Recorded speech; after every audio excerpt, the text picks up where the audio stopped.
Kita membahas hadis yang ke-514.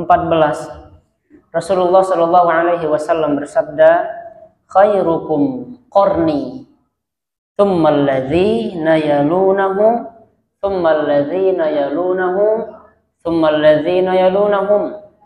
Dalam riwayat yang lain disebutkan bahwasanya khairun nasi qarni, tsummal ladzina yalunahum. 3 kali beliau katakan demikian. Jadi Bapak Ibu, Rasulullah Shallallahu Alaihi Wasallam bersabda, yang terbaik dari kalian adalah generasiku, kata Nabi, atau sebaik-baik generasi adalah generasiku. Artinya generasi Rasulullah dan para sahabat. Nah, maka kepada merekalah kita mengambil agama. Siapa tadi? Nabi dan para sahabat. Lalu kemudian kata Nabi, tsummal ladzina yalunahum. Kemudian setelahnya, setelah sahabat siapa? Setelah generasi sahabat, generasi tabi'in, Bapak Ibu. Jadi generasi tabi'in pun adalah generasi terbaik. Lalu kemudian kata Nabi, setelahnya lagi, tsummal ladzina yalunahum.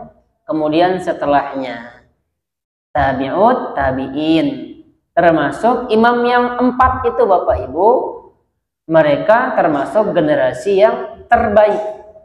Maka kepada mereka lah kita mengambil agama, bukan kepada, dimana di zaman ini kan banyak sekali perbedaan pendapat, cara-cara beragama yang baru, banyak yang kita dapatkan.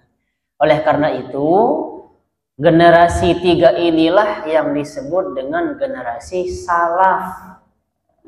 Sekali lagi Bapak Ibu ya, generasi yang 3 inilah yang disebut dengan generasi salaf.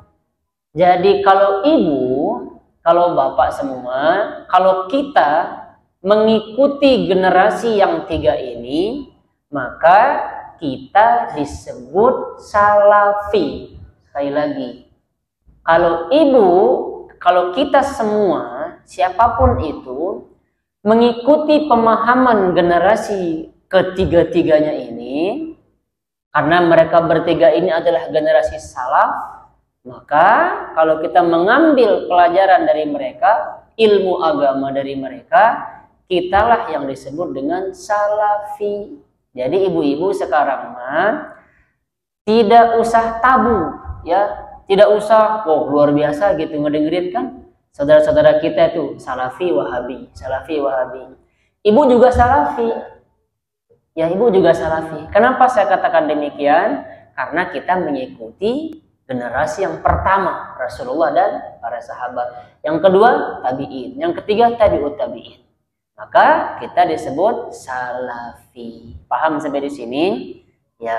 Maka oleh karena itu, ketika kita mendengarkan saudara-saudara kita yang kita sebut salafi, yang dimana pemahaman mereka itu adalah kita kembalikan kepada Al-Quran dan Sunnah. Kita kembalikan kepada Al-Quran dan Hadis katanya. Lalu kemudian ada guru-guru kita yang lain. Masa cuman Al-Quran dan Hadis saja? Dari mana kamu tahu Al-Quran itu begini-begini? Dari mana kamu tahu tafsir-tafsir hadis?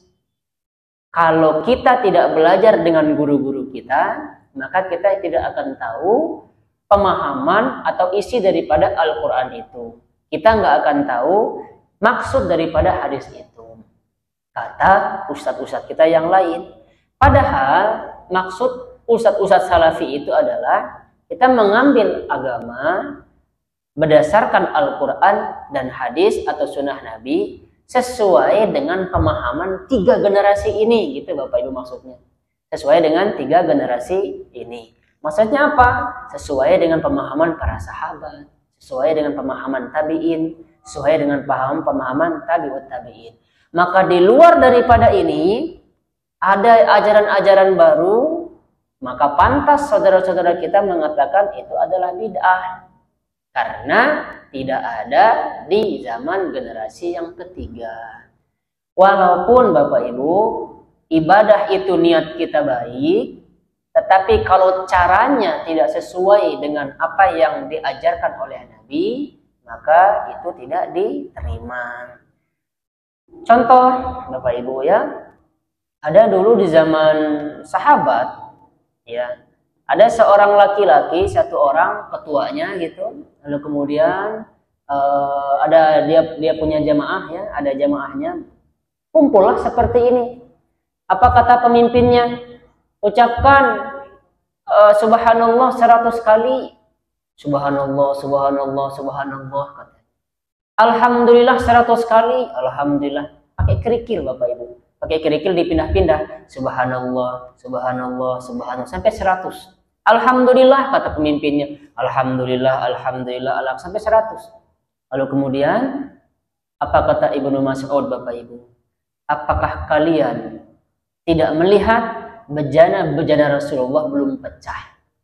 Baju Rasulullah masih basah. Artinya apa? Rasulullah baru saja meninggal, lalu kemudian kalian membuat satu perkara yang tidak diajarkan oleh Nabi. Itu kata Ibnu Mas'ud. Apa kata pemimpinnya ini? Wahai Abdurrahman, sesungguhnya niat kami adalah baik. Subhanallah bagus tidak Bapak Ibu? Bagus enggak kita baca subhanallah? Bagus. Caranya tadi sesuai tidak diajarkan oleh Nabi? Tidak, makanya diingkari oleh Ibnu Mas'ud. Ibnu Mas'ud itu Bapak Ibu ulamanya para sahabat. Jadi ini walaupun niat kita baik, tapi caranya kalau tidak sesuai pasti nanti tertolak. Maka udah ikuti aja pemahaman para sahabat, tabi'in, tabi'ut tabi'in, imam yang 4. Itu Bapak Ibu ya. Mudah-mudahan ini ada manfaatnya. Baik, kita lanjutkan. Hadis 515.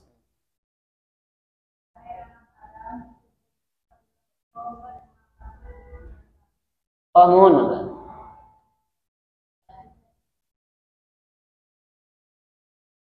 Lanjut.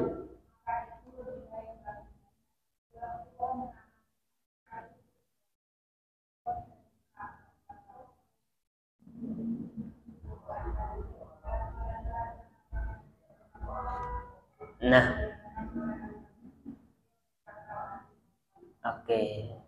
Hadis ini maksudnya Bapak Ibu, ya, maksudnya adalah kalau kita punya harta, silahkan didermakan, jangan dikumpul-kumpulin terus, supaya kita mendapatkan kebaikan dari harta kita tersebut.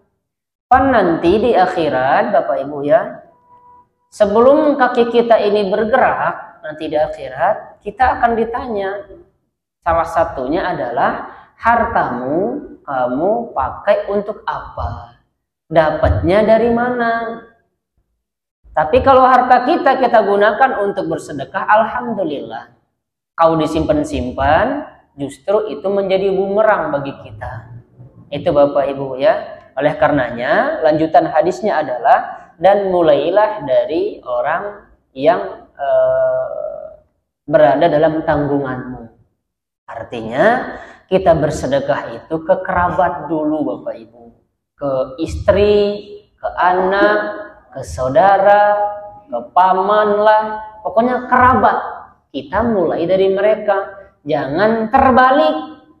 Kita mau sedekahnya ke orang lain, sementara adik kandung apa Bapak Ibu susah, beli beras susah, makan sehari-hari juga susah, tapi sedekahnya ke orang lain. Maka harus didahulukan adalah kerabat kita.